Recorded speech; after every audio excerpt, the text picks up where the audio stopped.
Welcome to It's Personal Finance Canada. I'm Christine Conway. And I'm Cameron Conway. And this podcast is a very personal look at personal finance in Canada.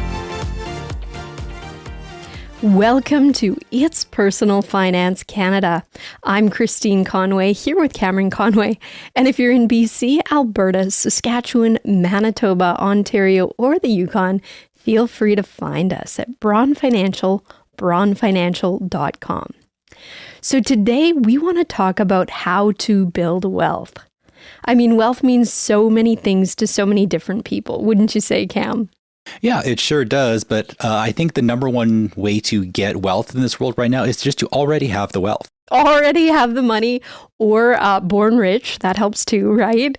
Or marry into wealth. I'm sure there's a lot of legitimate ways to make a lot of money. But no, today is for the rest of us, those that have to build it. Those that kind of start middle of the road or start with very little or start with nothing, kind of like Cam and I did, and have to figure out the knowledge part of it, figure out how money works, and how to create something meaningful for themselves. Yeah, so today we want to talk about some of the tools to help you build your own source of wealth to get that nest egg going, and some of the disciplines and some of the practices to help cultivate actually having some money left over to have something left over. Well, and I want to talk about the number one place that we see people get stuck. But before we do, I want to talk about what I view wealth to be. Because I mean, like I said, talk to 10 different people and I'm sure you're going to get 10 different answers. So I define wealth as having enough assets to support your lifestyle. So pay your bills, pay all your expenses. And I'm looking not just at the asset, but the cash flow that you can generate from that asset. And when I think about this, I'm separating this from your ability to go out every day and earn an income. So what can your assets do for you? And once we start thinking about it that way in terms of the assets generating something for you, then your job is to pick the right assets, build into those assets, and figure out how large or how many assets, depending on the asset class you use, you need to accomplish your objectives. Yeah, so a lot of this is going to boil down to decision-making skills. And that's kind of the hope today, is to help you hone that edge a little bit so you're making the right choices for the right reasons so you can make all of this work in your own life, hopefully.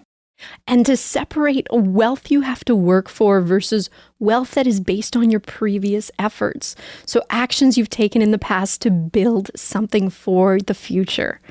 So while this is a conversation about how we build, it's also a conversation about how we spend.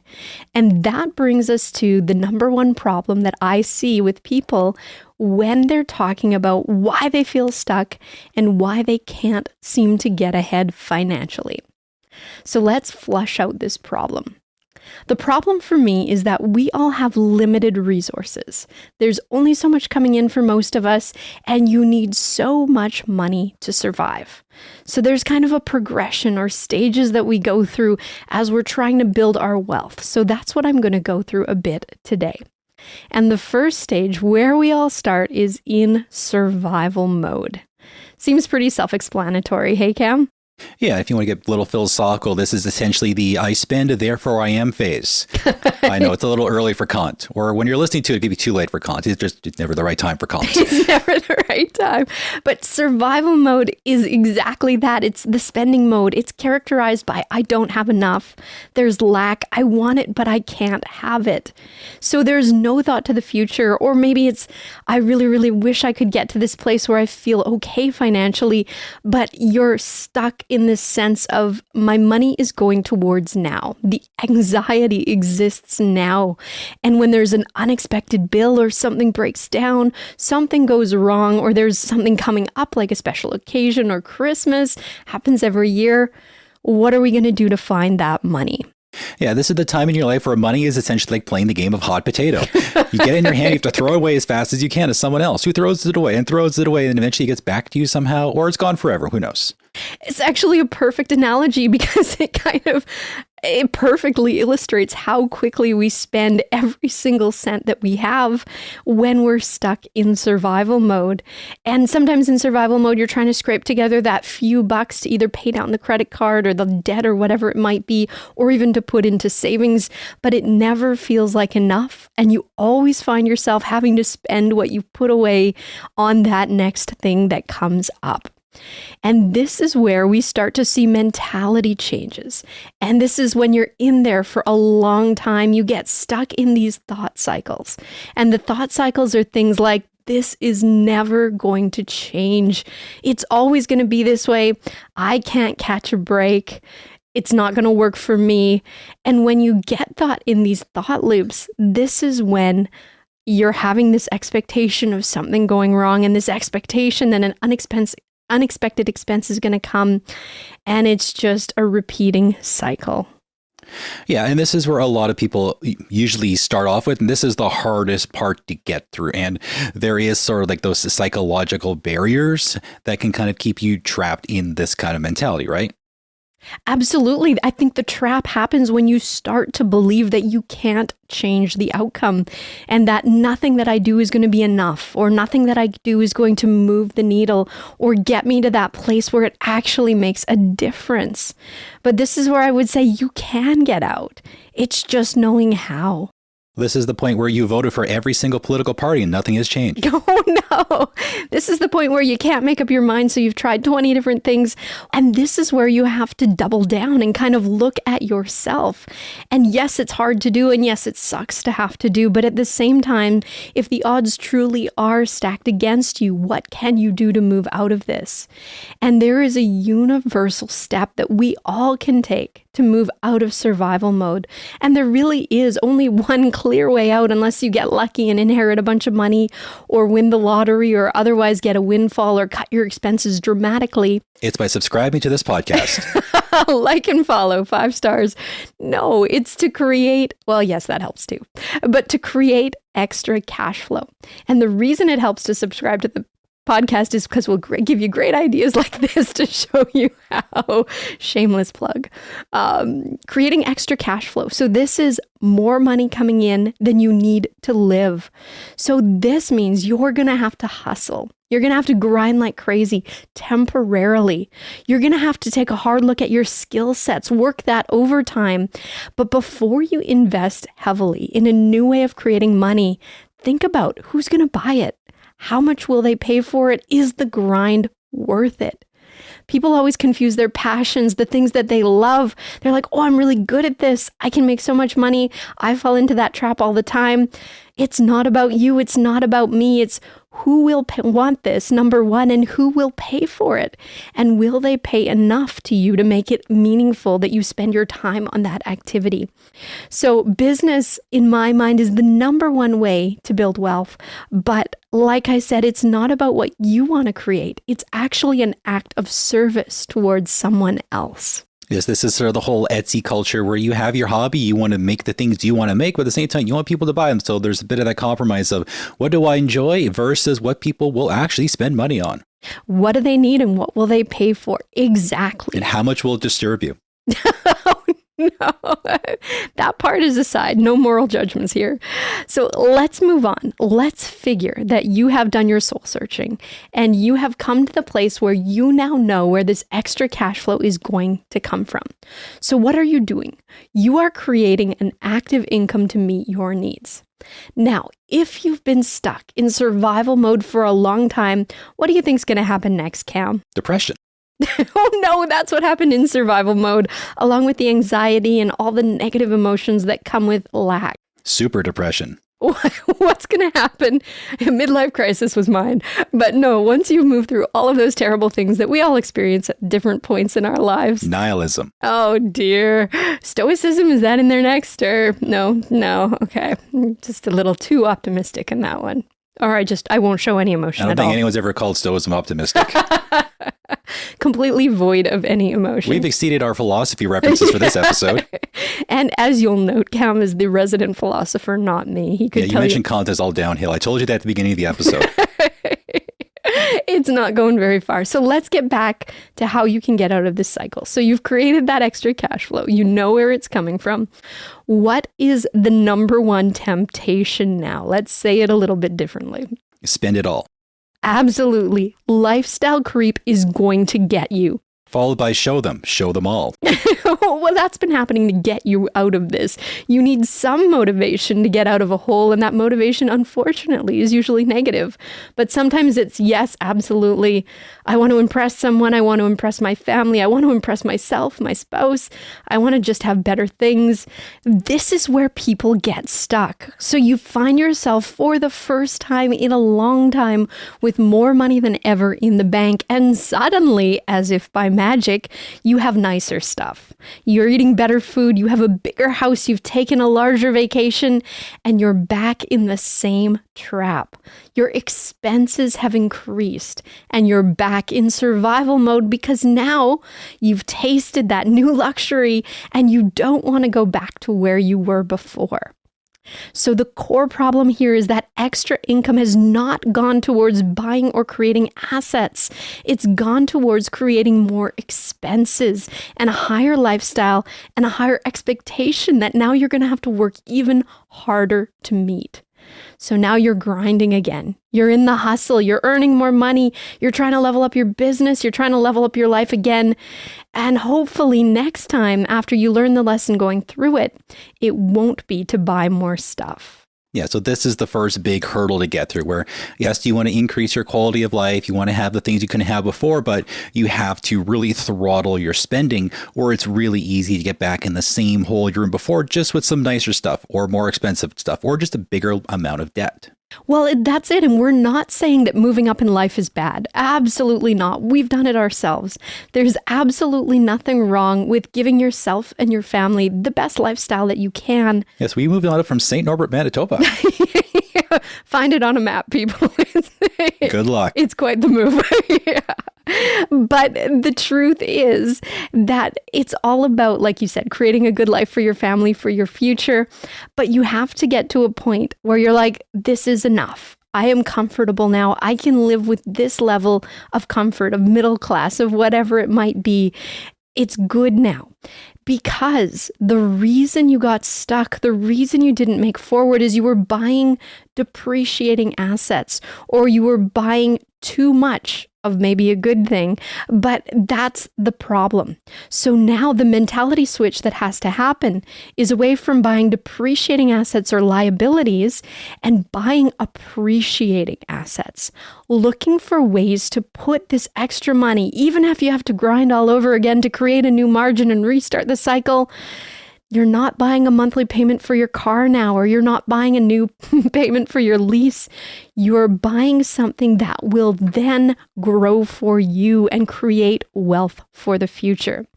Think of it like a business or a rental or even an investment in the markets that'll pay a dividend or a coupon on a bond, something that will give you something back, if not today, in the future. So you can earn more, or you can cut in expenses and keep the game the same. But basically, either way, there has to be that cash flow to get you free from this cycle. Yeah, and a lot of this is that big shift in mentality of, do I want to buy something enjoyable? Do I want to buy something that is going to generate a revenue so I could buy more enjoyment later on? So some people go into investing, some people go into real estate, some people open a corporation, a business, some people do some sort of side hustle or what, but it is what is going to give you the most appreciating income and wealth and revenue over time.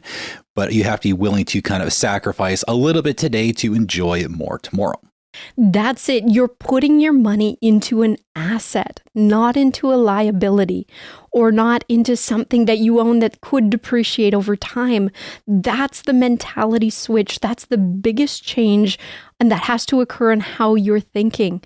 And when you get to this stage, when you get to this level, your life should look the same to anyone peeking in your windows, to your friends, to your family, to your neighbors. You're earning more. You've leveled up, but no one is going to see it. And now you're creating this great secret that only you and your family will know, that you're building lasting wealth. You're building something that will one day allow you to stop working. You're creating a legacy for your kids, but your lifestyle looks the same because you've decided that cash flow is flowing in a direction that will invest in something that will grow and build with you and for you over time. And time is always your best friend in this. So we always encourage people to start doing that hard look right away. Do that hard look today and figure out the next steps.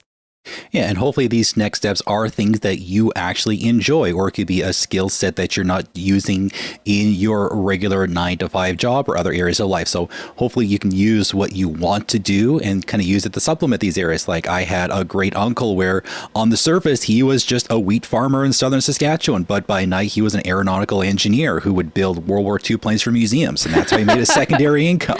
That's not the little models, like the fully flyable ones. That's quite the superhero power that he had. And we actually visited him once in Saskatchewan. Several times. And it was pretty amazing. Yeah, it's pretty incredible to see what he would have in one of those sheds in the back that you would never think housed historical replicas. The shed was an airplane hangar, but still, this is having a day job, which may seem mundane that people will just not care about or just seem normal, and then just being able to use your skills in another way to support your family, even if it's just an elaborate, extravagant way like that. Well, hobbies that pay are always good, but what we're looking for is that reliable margin. And I mean, Cam tells me all the time, because I'm one to follow my passions in a big way. Bring it back down to reality. Do people want this? Is it going to be useful for anyone? Are you doing this as a hobby, or are you doing this to benefit someone else? So you need those gut checks. You need a Cam in your life to make sure that you keep going in the right direction. I certainly do. But regardless of where the money's coming from, pay yourself first. This is time-tested wisdom, and this is not a drill. This is the most powerful thing that you can do for yourself today. And we have found ourselves in the trap of, as the lifestyle has increased, as the expenses have increased, you're last on your list and you pay everybody else first. No, it has to be an automatic payment into a separate account for your future that's then going to be used to build something appreciable. So how do you do this? You reverse engineer it. You think about where you want to go, create a timeline with the money you have available, and you'll know automatically if what you're doing is realistic or not. Do you need more money, or do you need more time? Which of the moving parts do you have to manipulate to get to the outcome you need? And this is actually part of our financial planning process at Braun. It's part of our 5-step plan. It's the goal setting mode, where we reverse engineer goals with you to figure out what you can realistically accomplish and then change the circumstances in reality to get you where you need to go. So once you've created that margin, you have to make sure that you're using it to move forward. Make your focus creating wealth. Yeah, and another way to kind of get your head around all this is understanding, cash flow and how different things will make money in different ways, and what will be sustainable, what will run out, and what will appreciate in time. Well, yeah, and different people with different goals will pick different asset classes to serve those goals. So some people might be looking for an asset that replenishes every month and actually pays them an active income now. And if they have the ability to do so, something like a real estate investment might be a good fit to meet that criteria. Other people might be more interested with the reinvestment of what they're having, and maybe they want to invest in the stock market or in specific sector or companies, and say they find stocks that pay dividend. They may choose to reinvest them because they're less concerned with the cash flow now, and they're more concerned with maximizing that pool of wealth because they want to draw down on it when they retire. Or some people might just want to do things very simply and they just turn to like bonds or GICs, where it's just put it in, get your coupon, get your interest, and cash it out. Absolutely. But when you're picking an asset class, the most important criteria for you should be, what level of effort will this require of you? If you're doing a rental investment, are you the one swinging the hammer? Are you paying a property management company? Is there enough margin in your investment to do that? What's your timeline? Do you want to be in this property for 25 years, the duration of your mortgage, and potentially longer? Or are you planning to sell? That might affect what you decide to pick. What is the taxation of that asset on sale? Because that's going to determine what's left over for you. And also, what is the level of appreciation that we've seen historically with that type of asset class? And of course, that's no guarantee of the future. No one knows what tomorrow holds.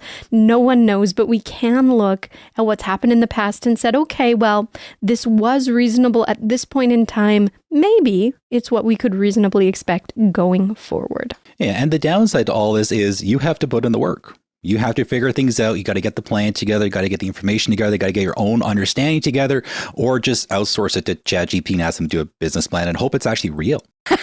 Yeah. Hope it's not built on fake case law and things that don't actually exist in this world yet.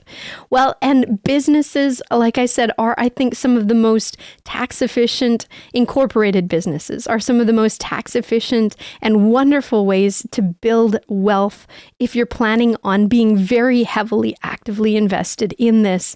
And anyone starting a business knows there is a tremendous amount of time and investment. And I actually read recently that a lot of people would be happier if they didn't own a business because of all of the responsibilities that go with it.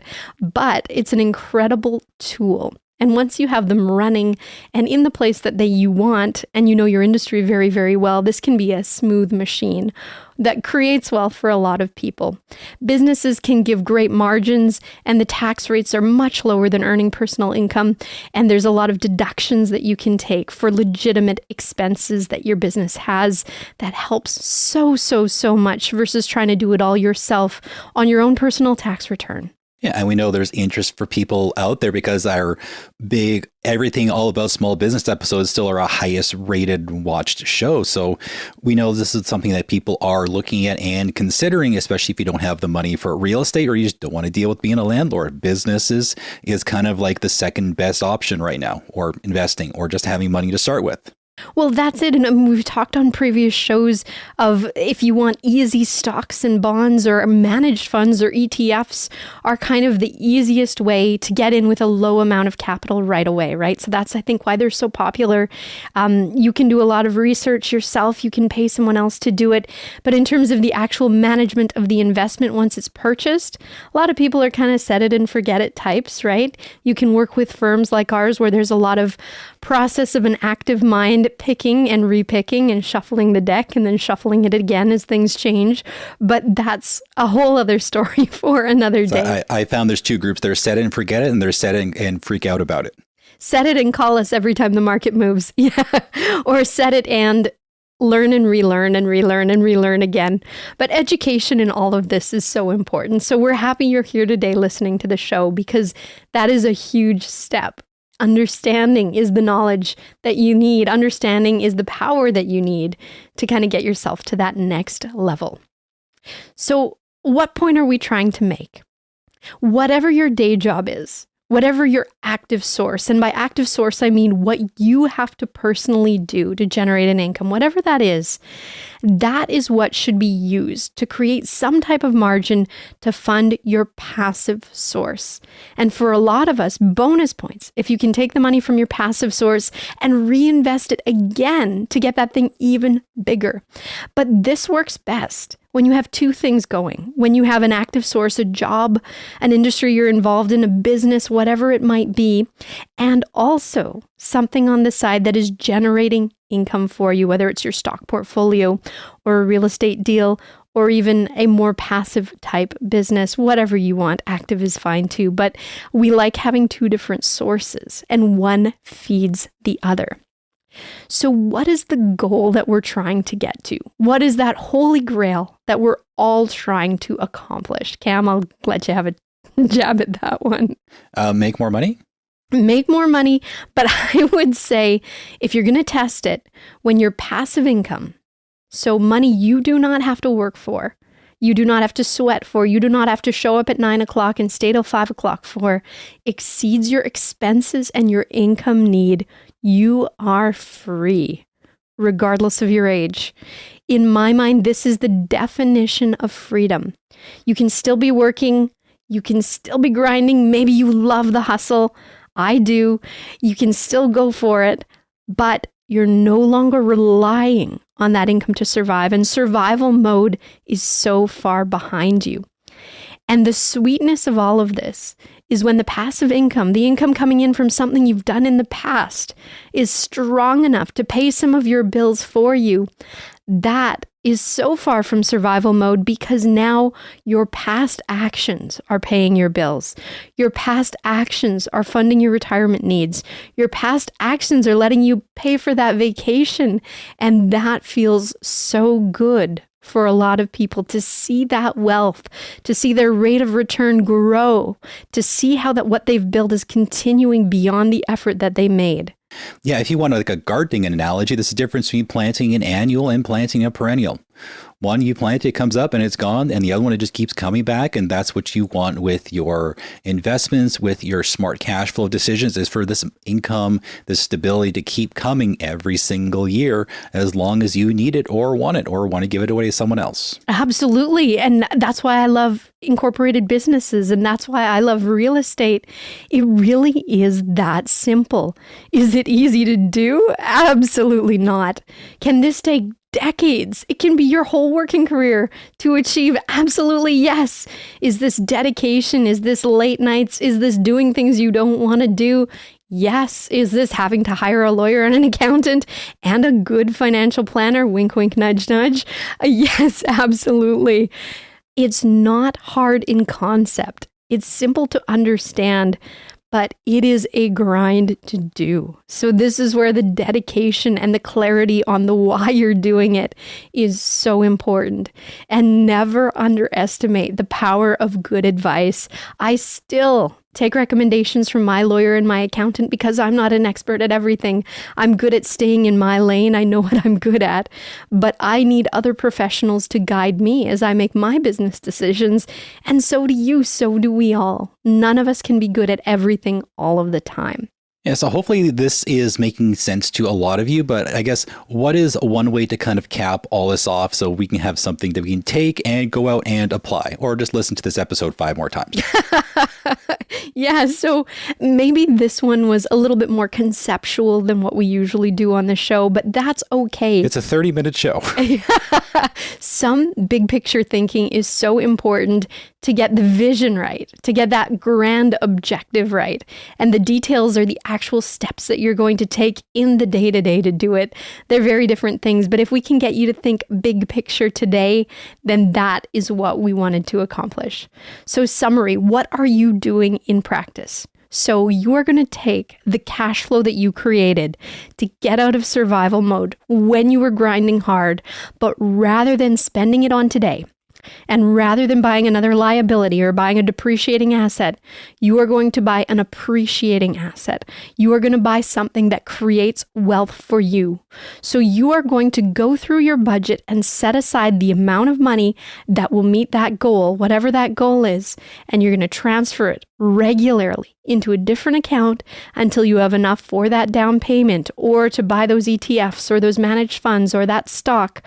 And you're going to take this action consistently until the assets start growing themselves and generate either a rate of return or an income that can then be reinvested to continue the cycle for you. So this is where your assets are now working harder than you are on their own growth. And maybe you're working with a financial planner like us. Maybe you're managing it yourself, but you are watching this grow and you're evaluating how much effort you have to put into this. Is this sustainable in my retirement? Minimal effort is always preferred in this. Now, when your asset is grown to the point where it can buy more assets, your target is to have those assets, whatever they may be, create enough income to cover your expenses. When you can live on the income generated by your passive investments, you have won at life. This is the holy grail.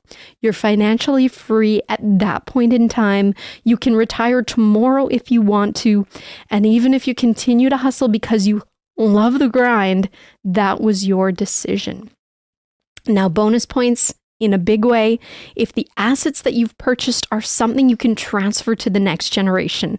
A lot of us with kids have a big mind to generational wealth, something that will serve me and serve my kids long term, maybe even their kids one day. This is freedom.